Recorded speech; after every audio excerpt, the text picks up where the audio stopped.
Analysis with जकी में आप सभी का स्वागत है।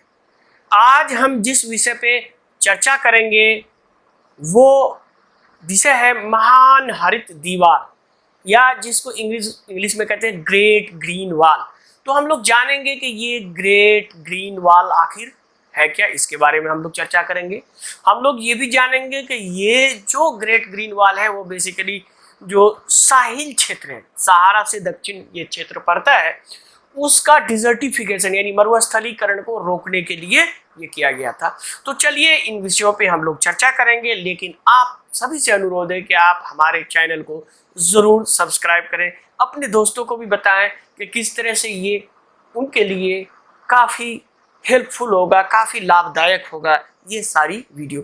तो चलिए आज हम जिस टॉपिक पे चर्चा करेंगे इसके अंदर जो मुख्य बिंदु है उस बिंदु को एक नज़र देख लेते हैं।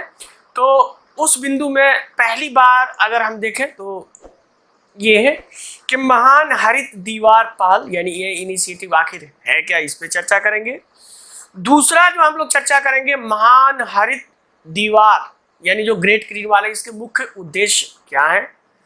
तीसरी जो हम लोग बात करेंगे उस पर महान हरित दीवार का एनिमेशन में देखेंगे कि किस तरह से ये कहाँ से बनेगा, यानी सेनेगल से लेके जिबूती तक होगा, तो ये कहाँ से कहाँ तक होगा, ये साहिल क्षेत्र आखिर है क्या, साहिल क्षेत्र के उत्तर में कौन से रेगिस्तान है, दक्षिण में कौन सा क्षेत्र है, इस पर भी चर्चा हम लोग करेंगे।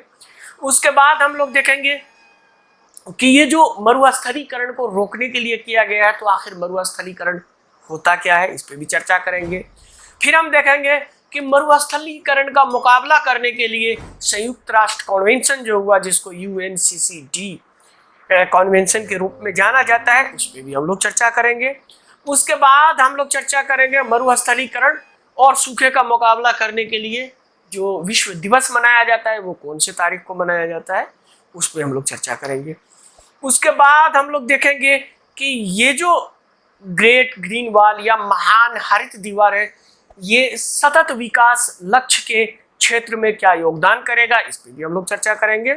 उसके पश्चात हम लोग देखेंगे महान हरित दीवार या ग्रेट ग्रीन वॉल के लिए क्षेत्र के रूप में चुने गए देश, यानी कौन कौन सा देश इसमें सम्मिलित है, उन सम्मिलित देशों को देखेंगे, क्योंकि कभी कभी पूछ देता है कि कौन से देश सम्मिलित है, कौन से देश सम्मिलित नहीं है।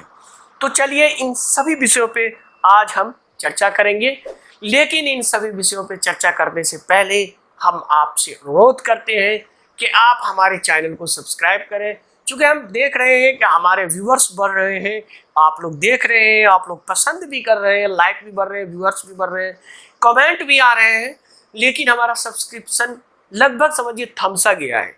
और मैंने जैसा पहले आप लोग को बताया था कि अगर 500 सब्सक्रिप्शन नहीं होगा तो फिर हम डिले हो जाएंगे, आपका जो मैपिंग क्लास होगा, और फ्री मैपिंग क्लास आप लोग चाहते हैं तो आप अपने दोस्तों को बताएं, अपने ग्रुप में बताएं, जिस क्लास में पढ़ते हैं सभी छात्रों को ये डिस्ट्रीब्यूट करें और कहें कि सर का ये चैनल है, इसको आप जल्दी से जल्दी सब्सक्राइब कर लें। जैसे ही हमारा 500 सब्सक्रिप्शन होगा मैं आपका मैपिंग क्लास शुरू कर दूंगा। तो चलिए चलते हैं आज हम अपने टॉपिक पर, और आज का जो टॉपिक है वो है महान हरित दीवार। तो देखते हैं कि ये महान हरित दीवार पहल के अंतर्गत बेसिकली सहारा क्षेत्र के लिए 14 बिलियन अमेरिकी डॉलर धनराशि, यानी आप जिसको कह रहे हैं 14 अरब, यानी 1 बिलियन 1 अरब होता है, तो अरब अमेरिकी डॉलर धनराशि जो है वन प्लेनेट समिट, ये वन प्लेनेट समिट आपको पेरिस में हुआ था, और इसमें महान हरित दीवार यानी जो ग्रेट ग्रीन वॉल पहल के अंतर्गत इस धनराशि का उपयोग क्या किया जाएगा, जो बंजर भूमि है, जो खराब भूमि है, उसको बहाल करने के लिए, यानी उसको फिर से बहाल करने के लिए। तो इसमें क्या होगा कि हरित रोजगार यानी ग्रीन जॉब क्रिएट होगा, हरित रोजगार का सृजन होगा, और इसके साथ ही जैव विविधता की भी रक्षा होगी।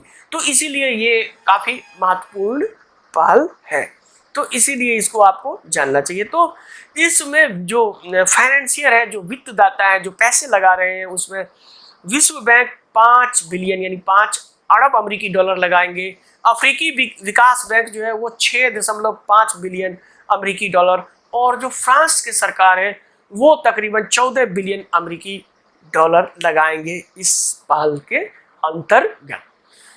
तो चलिए ये पहल अब शुरू हो गया, तो जानते हैं इस पहल के बारे में।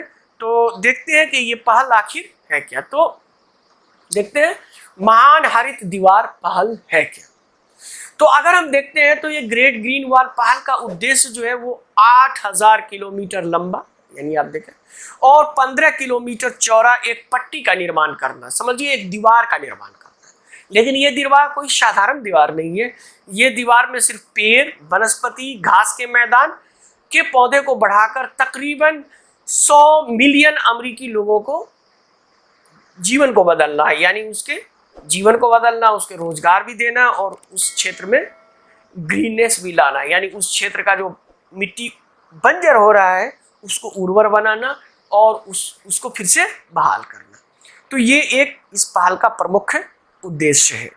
उसके बाद हम लोग देखेंगे कि महान हरित दीवार जो है, इसकी पहली पहल जो है वो अफ्रीकी नेतृत्व वाली पहल है। ये अफ्रीकन यूनियन ने सबसे पहले किया था और ये 2007 में अफ्रीकी संघ या अफ्रीकी यूनियन द्वारा मरुस्थलीकरण, भूमि क्षरण, यानी भूमि जो सॉइल इरोजन जो होता है उस पर। तो अब भूमि इरोजन क्या होता है उस पर अगर आपको जानना है तो हमारे शॉर्ट वीडियो के लिए आपको सब्सक्राइब करना होगा और बहुत ही आसान और एनिमेशन से हम आपको समझाएंगे। पहले तो मिट्टी बनती कैसे है, सॉइल प्रोफाइल क्या होता है, ये सारी चीज़ें आपको हम बताएंगे और फिर सूखे से मुकाबला करने के लिए इसको शुरू किया गया था। तो ये था आपका पहल। अब हम देखेंगे इसके बाद कि इस परियोजना में का लक्ष्य जो था, ये जो पहल था इसका लक्ष्य ये था कि 2030 तक 100 मिलियन हेक्टेयर खड़ा भूमि को बहाल करना, यानी जो इस क्षेत्र में 100 मिलियन हेक्टेयर भूमि है उसको फिर से पुनर्बहाली करना। लेकिन अगर हम देखें इसके आंकड़े उठा के अगर हम देखें तो 2007 से ये शुरू हुआ था और 2019 तक का पहल। आप जानते हैं 2019 के बाद कोविड आ गया, तो न तो फील्ड वर्क हो रहा है न डेटा कलेक्ट हो रहा है, सारी चीज समझिए विश्व एक तरह से थमसा गया है। तो अगर 2019 की बात करें तो ये जो ग्रेट ग्रीन वॉल पहल है वो केवल 4 मिलियन हेक्टेयर ही कर पाया। इसका मतलब ये हो गया कि आपका 96% जो है, यानी 96% जो एरिया है, यानी जो भूमि है वो अभी भी बहाल करना है, और वो कितना, यानी 10-11 साल में, यानी 2030 तक ये बनाना है।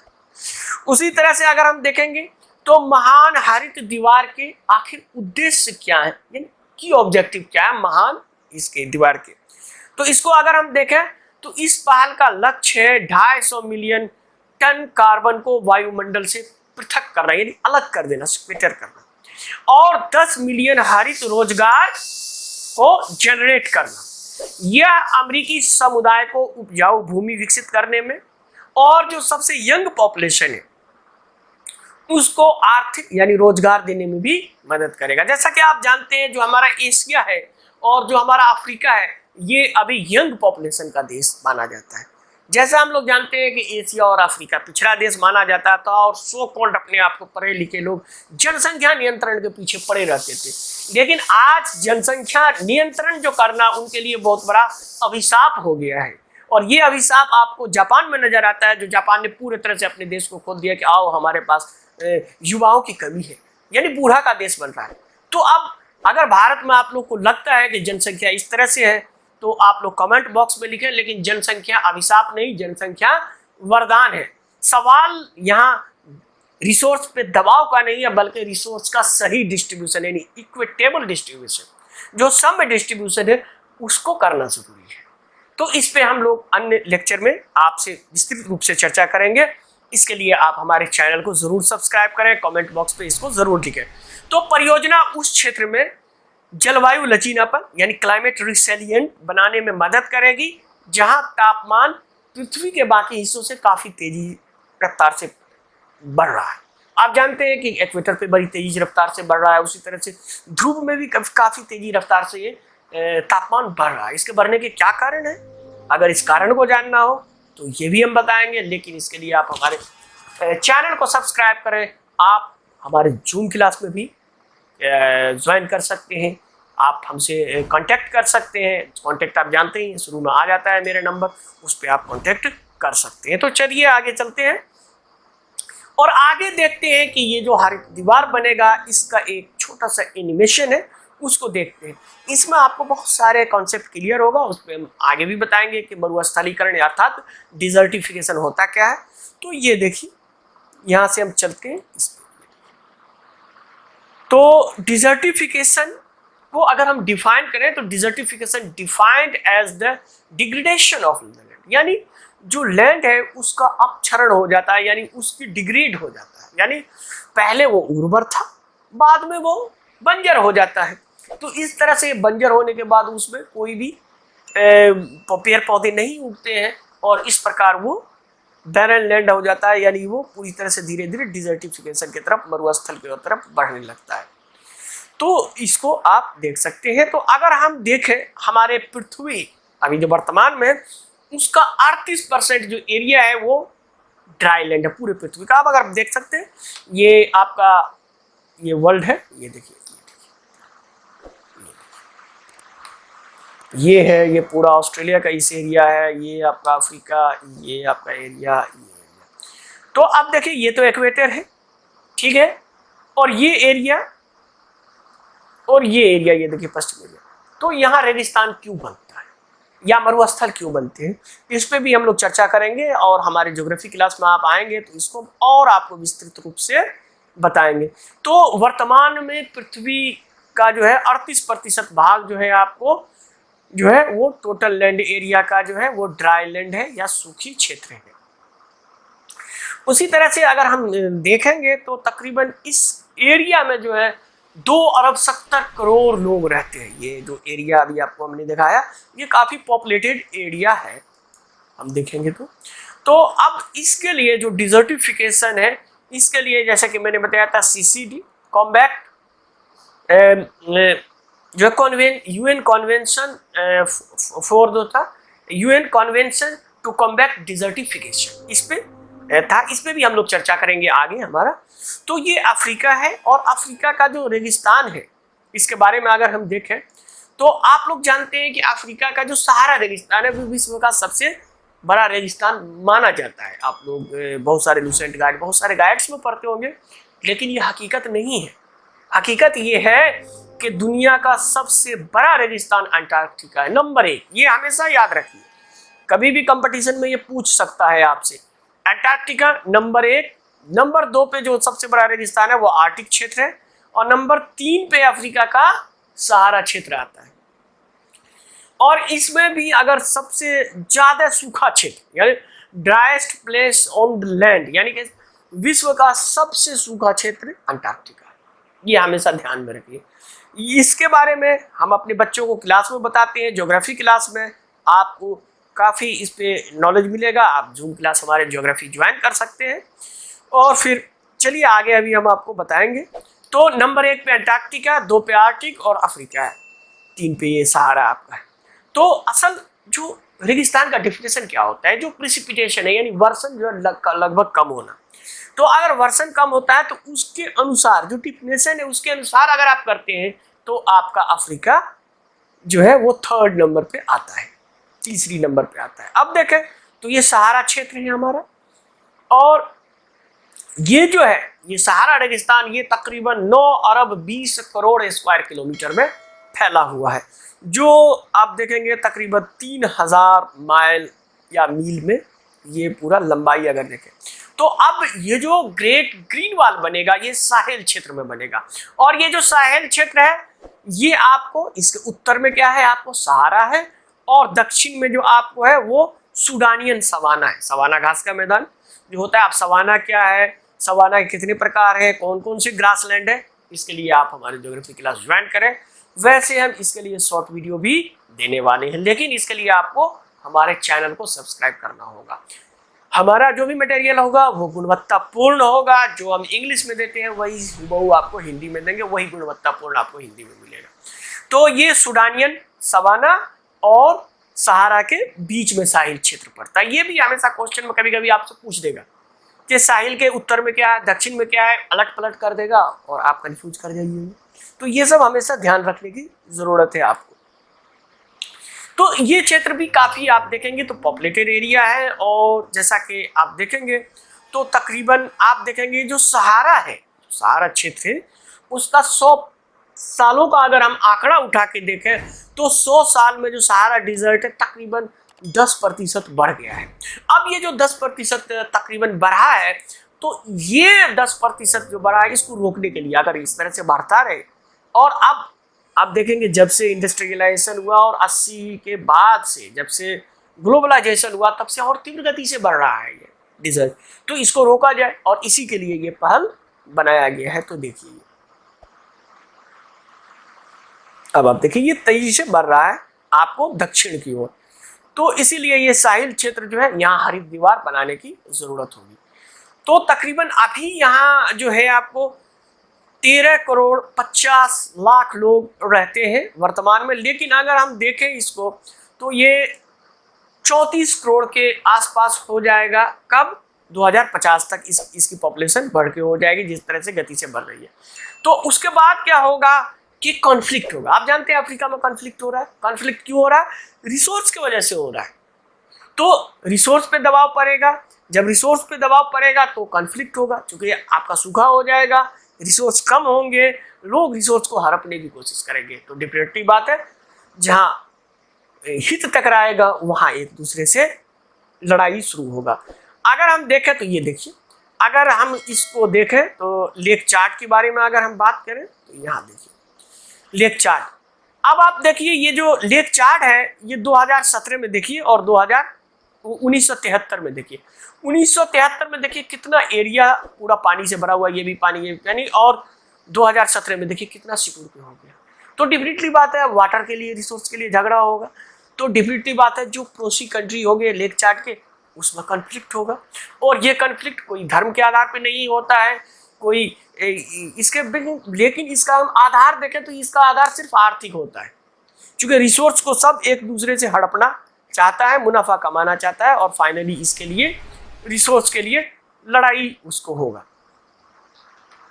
तो अब हम देखेंगे, तो अब देखिए इसको, तो ये लेक चार्ट का आपने देखा। अब आगे हम देखेंगे तो अब इसी बीच में इसको रोकने के लिए इस तरह के जो इवेंट हो रहे हैं, जो इस तरह से हो रहे हैं, इसको रोकने के लिए ये ग्रीन वॉल बनेगा। ये कोई साधारण ग्रीन वॉल नहीं होगा। इसको अगर हम देखें तो ये सेनेगल से शुरू होगा और जिबूती से तक होगा, यानी ये आपका सेनेगल है और यहाँ ये देखिए ये सेनेगल और यहाँ जिबूती तक होगा। और अगर हम देखें इसको तो ये आपका जो होगा दुनिया का सबसे बड़ा नेचुरल वंडर हो जाएगा, क्योंकि पेड़ पौधे होंगे, नेचर होंगे वहाँ पे। तो ये विश्व का जब बन जाएगा 2030 में तो सबसे बड़ा विश्व का प्राकृतिक आश्चर्य होगा। तो ये देखिए ये इस तरह से यहाँ तक बनेगा।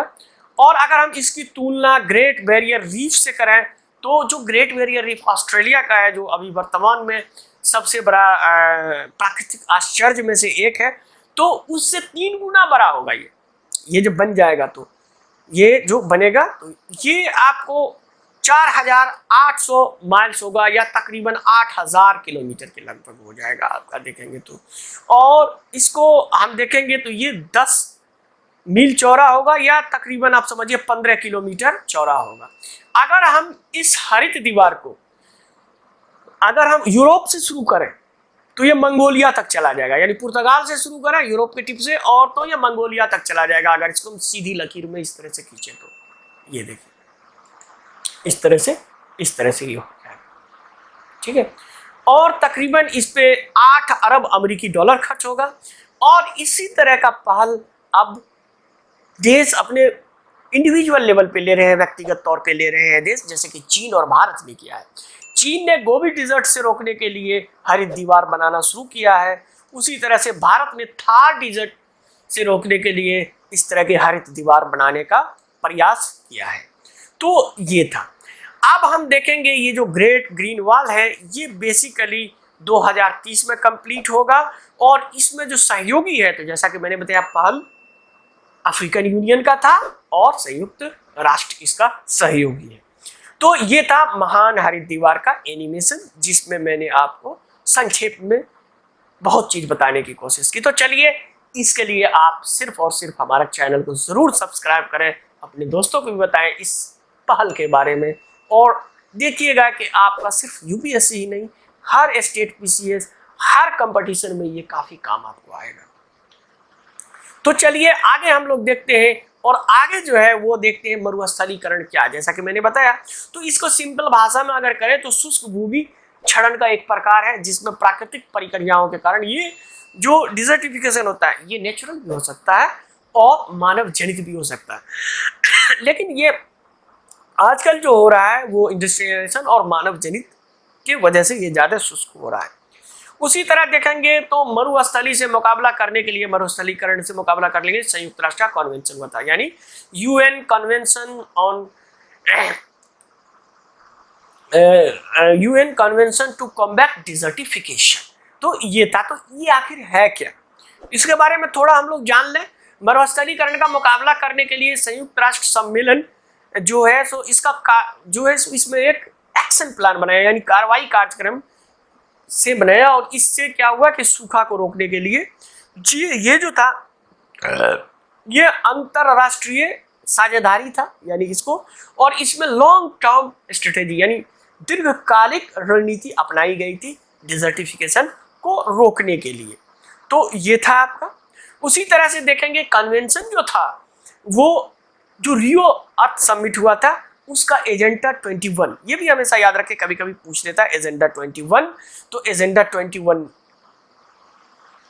क्या है, इस सब के बारे में हम शॉर्ट वीडियो लाएंगे। आपको सिर्फ सब्सक्राइब करना है और सारी चीजों को आपको क्लियरिटी मिलती रहेगी। तो इसका सीधी सिफारिश जो एजेंडा 21 था, इसकी सीधी सिफारिश का एकमात्र ऐसा था जिसको इस तरह से हुआ लागू किया गया, और ये एडॉप्टेड यानी इसको अपनाया गया 17 जून 1994 को। तो जैसे ही 17 जून को हुआ तो 17 जून मरुस्थल से मुकाबला करने के लिए और शुष्क भूमि के लिए ये जो है 17 जून विश्व दिवस मनाया जाने लगा, और दिसंबर 1996 में इसको लागू किया गया, यानी 94 में ये अपनाया गया और इसको इम्प्लीमेंट किया गया 1996 में। तो अगर हम देखें इसको, तो ये जो दिन है जैसे कि मैंने बताया मरुस्थलीकरण और सूखे से मुकाबला के लिए विश्व दिवस, तो वो 17 जून हो गया आपको।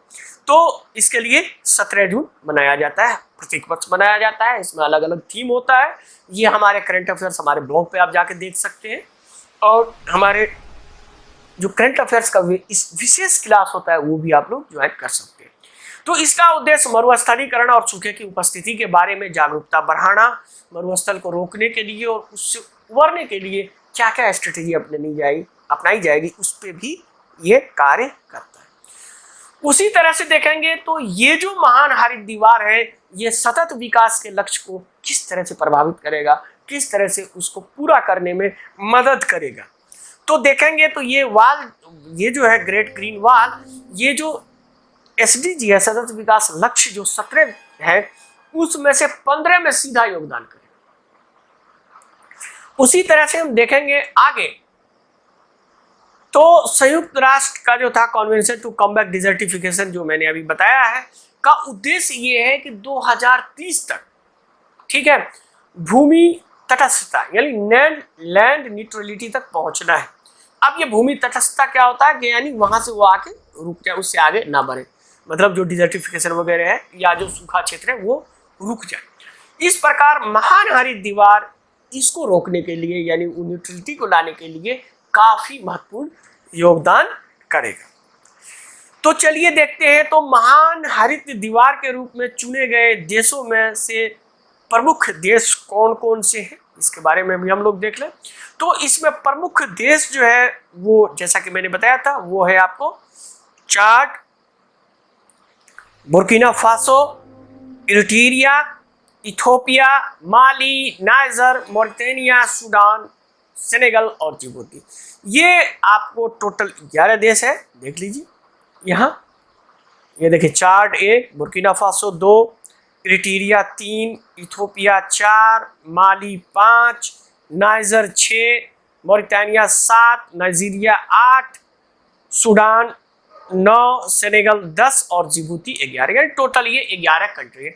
ये हमेशा आप याद रखें कि ये महान हरित दीवार में ये 11 कंट्री आते हैं। ये हो सकता है आपसे पूछ लिया जाए। तो चलिए आगे देखते हैं, जो हमारा आगे का सेक्शन है वो है यूपीएससी के लिए प्रश्न। तो यूपीएससी के लिए जो प्रश्न है वो इस प्रकार है, निम्नलिखित देशों पर विचार करें।